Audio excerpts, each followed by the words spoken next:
জরুরি মামলা শুনানিতে রবিবার বসছে হাইকোর্ট।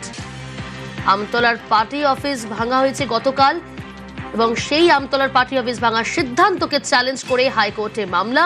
অর্ণব রয়েছে আমার সঙ্গে, আরো ডিটেল জানার চেষ্টা করব। অর্ণব, গতকাল আমতলার যে অফিস ভাঙা হয় অভিষেক বন্দ্যোপাধ্যায়, সেই অফিস ভাঙার সিদ্ধান্তকে চ্যালেঞ্জ করে হাইকোর্টে এবার মামলা অভিষেক বন্দ্যোপাধ্যায়, কি জানা যাচ্ছে? দেখো, সরাসরি অভিষেক বন্দ্যোপাধ্যায় এই মামলা করেনি, মামলা করেছে লিপস অ্যান্ড বাউন্সের ডিরেক্টর অমিত বন্দ্যোপাধ্যায়, অর্থাৎ অভিষেক বন্দ্যোপাধ্যায়ের বাবা। এবং তিনি এই মামলা করেছেন ওই সংস্থার হয়ে। এবং সেক্ষেত্রে গতকাল সন্ধ্যে বা বিকেলের দিকে ইমেল করে কলকাতা হাইকোর্টের ভারপ্রাপ্ত প্রধান বিচারপতি সচিবালয়ে তারা একটি অভিযোগ বা নালিশ জানায় এবং জরুরি মামলার জন্য একটি বেঞ্চ চায় রবিবার দিন বা যে কোনো সময়, যেটা মনে করবেন কলকাতা হাইকোর্টের প্রধান বিচারপতি।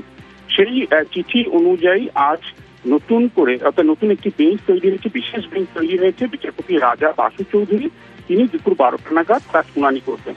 কিন্তু কি বিষয়বস্তু যার জন্য হঠাৎ করে কলকাতা হাইকোর্টকে রবিবার বেঞ্চ বসাতে হলো, সেই বিষয়টা যা ইতিমধ্যে প্রধান বিচারপতি সচিবালয়ে জানানো হয়েছে লিপস অ্যান্ড বাউন্সের ডিরেক্টর অমিত বন্দ্যোপাধ্যায়ের তরফে। সেখানে বলা হয়েছে যে 2019 সালে চণ্ডী বা চাঁদি ওই গ্রাম পঞ্চায়েত এলাকায় 3 কাঠা একটু বেশি জমি কেনে লিপস অ্যান্ড বাউন্স এবং সেই জমির ওপর তারা বহুতল বানায়।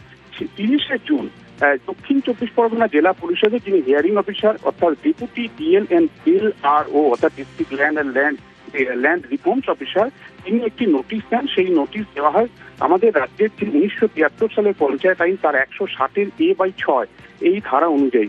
এবং তাতে 15ই জুলাই হিয়ারিং অফিসারের সামনে দুপুর 2টোর সময় প্রেজেন্ট থাকতে বলা হয় এই লিপস অ্যান্ড বাউন্সের অমিত বন্দ্যোপাধ্যায় বা তাদের প্রতিনিধিকে। সেই চিঠি 30শে জুন জেলা পরিষদের তরফে হিয়ারিং অফিসার যে চিঠি ধরিয়েছিল এই পার্টি অফিসকে ঘিরে, তাতে তারা উত্তর দেয় যে জনৈক সুশান্ত মণ্ডলের অভিযোগের প্রেক্ষিতে যে পদক্ষেপ জেলা পরিষদ করছে সেই অভিযোগটি কি, অভিযোগপত্র কি রয়েছে এবং অভিযোগপত্রের আধারটা কি সেটা তারা দেখতে চায়। এবং জুলাই মাসের 7 তারিখে তারা এই চিঠি পাল্টা জেলা পরিষদকে দেয়। কিন্তু এরপর 15ই জুলাই হিয়ারিং এর যাওয়ার সময় তারা এই বক্তব্য জানানো হলো, অর্থাৎ কি অভিযোগ, কি অ্যানেক্সচার তাদের বিরুদ্ধে রয়েছে সেটা জানতে না পারার পরই গতকাল তারা স্থানীয় যিনি পুলিশ অফিসার এবং একই সঙ্গে বিএসএফ একাধিক আধিকারিকের উপস্থিতিতে ওই পার্টি অফিস ভাঙা হয় এবং একাধিক শাসক দল, বর্তমানে বিজেপি শাসক দলের উপস্থিতিতে ভাঙা হয়। বাড়িটি ইতিমধ্যে ভেঙে দেওয়া হয়েছে, একাধিক জিনিস লুটপাট হয়েছে। এই অবস্থায় বাড়িটা রিস্টোর করার কোনো প্রশ্ন নেই। কিন্তু 30শে জুন যে নোটিশটি দেওয়া হয়েছিল দক্ষিণ 24 পরগনা জেলা পরিষদের তরফে, সেটা আইনের বিরুদ্ধ এবং এই অবস্থায় ওই নোটিশের ওপর হাইকোর্ট স্থগিতাদেশ দিক সেটিকে খারিজ করে দিক এই মর্মে আবেদন করা হয়েছে। সমস্তটি বিচার বিবেচনা করার পর যে মামলা রুজু করা হয়েছে সেখানে যেটা দেখা যাচ্ছে, ওই বাড়ির অনুমতি ছিল 3 কাঠা মাত্র জমি, তার উপর যে বিল্ডিং প্ল্যান ছিল সেটা সম্ভবত G+3, কিন্তু বাড়ি তৈরি হয়েছিল G+4। এরকম একটি ডিসপুট বা বিতর্ক দেখা দিয়েছে।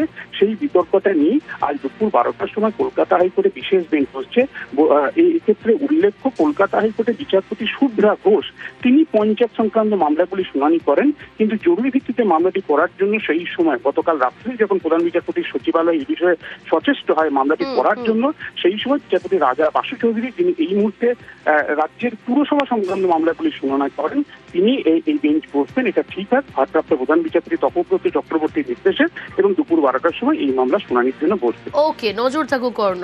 আপনাদের আরো একবার জানিয়ে রাখবো, আমতলার পার্টি অফিস ভাঙার সিদ্ধান্তকে চ্যালেঞ্জ, হাইকোর্টে মামলা। অভিষেক বন্দ্যোপাধ্যায় বাবা অমিত বন্দ্যোপাধ্যায়, জেলা প্রশাসনের সিদ্ধান্তের উপর স্থগিতাদেশ সেই মামলা। গতকালই অভিষেক বন্দ্যোপাধ্যায় তিনি সাংবাদিকদের মুখোমুখি হয়ে জানিয়েছিলেন যে জমি কেনা হয়েছে এবং জমি বিল্ডিং অবৈধ নয় এবং তার কাছে সমস্ত তথ্য রয়েছে। হাইকোর্টে যাওয়ার কথাও তিনি বলেছিলেন। শুনবো গতকালের বক্তব্য। একদম একতলা দুতলা বুলডোজার দিয়ে প্রায় ভেঙে গুড়িয়ে দেওয়া হয়েছে। গেরুয়া ভেট্টি মাথায় বেঁধে, গেরুয়া উত্তরীয় পরে, মুখ ঢেকে সেই পার্টি অফিসে ঢুকে তাণ্ডব লীলা চালিয়েছে। এই সব ভিডিও আমাদের কাছে রয়েছে। নিজের হাতে কত ক্ষমতা সেই দেখাতে গিয়ে ভোটের আগে ছিল অন্নপূর্ণা ভান্ডার আর ভোটের পরে বুলডোজার। এই হচ্ছে বিজেপির প্রকৃত স্বরূপ। কিনে অফিস বানানো হয়েছে, তার প্ল্যান রয়েছে, বৈধ নথি রয়েছে, সব হাইকোর্টে আমরা জমা দেবো। প্রত্যেক ক্রিয়ার সমান এবং বিপরীত প্রতিক্রিয়া আছে, এটা বিজেপির নেতারা যেন ভুলে না যায়। আর ঈশ্বর সৃষ্টিকর্তা সর্বশক্তিমানের আশীর্বাদে যদি বেঁচে থাকি, ওই যে বললাম যে আইনের যে ধারায় আপনারা এই অত্যাচারগুলো করেছেন, একই আইনের একই ধারায় 31-এ ফিরিয়ে দেবো সুদ সমেত। কথা দিয়ে গেলাম।